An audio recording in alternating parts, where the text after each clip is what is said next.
2-3 hari ke belakang saya dapat berita, ternyata yang nggak melihat ini, hari pertama, kedua, ke-13, ke-14, ke-15 tiba-tiba remang-remang melihatannya. Begitu masuk hari selanjutnya, dia buka kamar mandi masih pakai handuk, langsung ada cahaya. Ini nyata. Kelihatan semua benda yang di situ. Bisa melihat kembali. Dia keluar seketika, dia langsung sujud. Bersyukur kepada Allah Subhanahu wa ta'ala. Ini kisah nyata, saya tidak mengarang.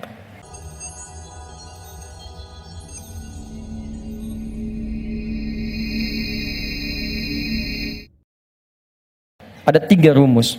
Pertama, kalau Anda sedang menghadapi masalah, kalau tidak ingin rumit, baik di kantor, di rumah, dimanapun, pertama kata Allah berlaku Quran surah kedua ayat 286.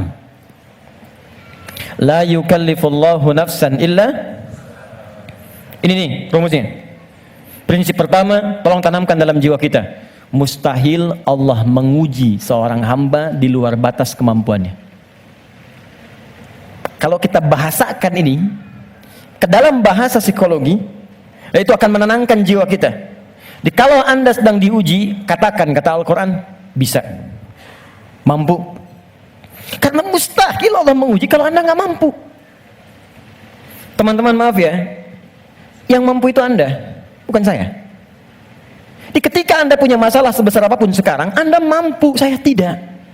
Karena itu Anda yang diuji, bukan saya. Allah menilai Anda mampu. Kenapa Anda pesimis? Allah menciptakan kita mengatakan Anda mampu. Kenapa kita yang diciptakan pesimis? Nikmati saja, katakan pasti bisa. Mampu saya. Kita yang punya ayatnya, orang Jepang yang praktekkan. Bahkan dia bikin benteng Takeshi. Kamu bisa, kamu bisa, kamu bisa. Hanya untuk menaklukkan Takeshi. Kita punya, saya senang baca ya, senang baca dulu lihat. Nonton tidak? Cuma saya senang lihat baca apa gitu kan. Baca saya tahu. Son Goku, musuhnya Piccolo, penulisnya Suzuki Watanabe, saya tahu itu. Ya. Nah, jadi tapi bacaan saja ya. Liverpool kalah 2-0 sama Chelsea, saya tahu nih. Nah, balik sini. Kembali ke awal tadi. Jadi ya itulah ujian. Kita mampu. Yang kedua, rumus kedua, Quran surah kedua Al-Baqarah di pertengahan ayat. Ya, yuridullahu bikumul yusra wala yuridu bikumul usra. Paling gampang al-insyirah, inna ma'al usri. Itu secara psikologis itu akan menguatkan kita.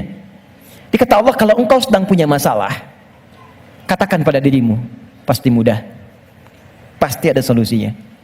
Jadi kalau diri kita begitu, itu akan ringan menghadapinya. Maaf ya, dibandingkan Anda menulis status, nggak akan selesai. Ternyata kamu tidak seperti yang aku kira. Capek. Udah aja, pasti selesai, pasti bisa. Nah sekarang persoalannya, cara kita mengatasinya, ikhtiarnya bagaimana sekarang? Nah supaya kuat, maka kadang-kadang ada tindakan yang keliru. Kadang mengeluh, kadang curhat nggak jelas, kadang cerita ke orang, alih-alih kemudian kita mengadu kepada Allah, atau puncaknya malah menyalahkan Tuhan. Maka diturunkanlah oleh Allah sebuah zikir lewat lisan Nabi Yunus alaihissalam, yang kalau dibacakan seketika Allah tenangkan keadaan jiwa, dibuang keluh kesah, dan langsung diberikan jalan terbaik untuk mendapatkan nikmat yang diharapkan. Apa bentuk zikirnya? Quran surah ke-21 ayat 77-nya. Wa nada fil zulumati alla ilaha illa anta subhanaka inni kuntu minadh. Itu zikirnya. La ilaha illa anta subhanaka inni kuntu minadh zalimin. La ilaha illa anta subhanaka inni kuntu minadh zalimin. Ini umum. Bisa di jabatan mungkin kurang menyenangkan, bisa di harta benda, bisa di persoalan. Nabi Yunus kan dia menjabat sebagai rasul, cuman dikerjai oleh orang, dilempar ke perut ikan paus sampai keluar. Bahasa Qur'annya, wa kadzalika nunjil mu'minin. Kalau ada orang beriman berzikir seperti sama yang dikerjakan oleh Yunus, kami selamatkan ia seperti kami selamatkan Yunus alaihissalam. Boleh dikerjakan pasca salat.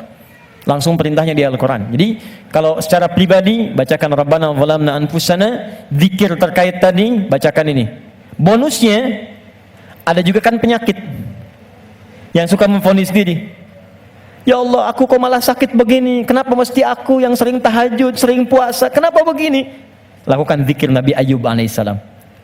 Bukan hanya diberikan ketenangan pada jiwa, bahkan diberikan kesembuhan. Diberikan kesembuhan. Saya berani mengatakan ini karena saya coba praktekkan di kalangan teman-teman spesifik. Dan hasilnya 100%. 100%. Ini ada saudara kita yang sedang ikut karantina dari Goa, cukup jauh, Makassar ke sana, 30 orang, rata-rata di atas 50 tahun, 53, 57 sekian, sekaligus pendidikan imam.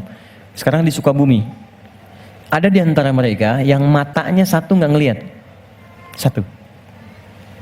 Coba saya sampaikan pesan Al-Quran ini, saya datang, saya kunjungi ke sana, saya sampaikan, begini cara menghafal, Anda bacakan doa ini sebelum menghafal ini, setelah menghafal ini. Kalau ada hajat khusus, cari di Al-Quran. Saya tunjukkan beberapanya. Tahu apa yang terjadi? 2-3 hari ke belakang saya dapat berita, ternyata yang nggak melihat ini, hari pertama, kedua, ke-13, ke-14, ke-15, tiba-tiba remang-remang penglihatannya. Begitu masuk hari selanjutnya, dia buka kamar mandi masih pakai handuk, langsung ada cahaya. Ini nyata. Kelihatan semua benda yang di situ. Bisa melihat kembali. Dia keluar seketika, dia langsung sujud. Bersyukur kepada Allah Subhanahu wa ta'ala. Ini kisah nyata, saya tidak mengarang. Nanti mungkin sebentar lagi ke depan akan kita sampaikan untuk share kepada yang lain. Ada kemuliaan. Jadi kalau makhluk mengatakan mustahil, itu tanda dari Khalik, tinggalkan makhluk, minta pada Allah. Nah, ada zikir Nabi Ayub alaihissalam untuk menghilangkan keluh kesah ketika sakit. Itu di Quran surah ke-21 ayat 83 sampai 84. 84 jawabannya.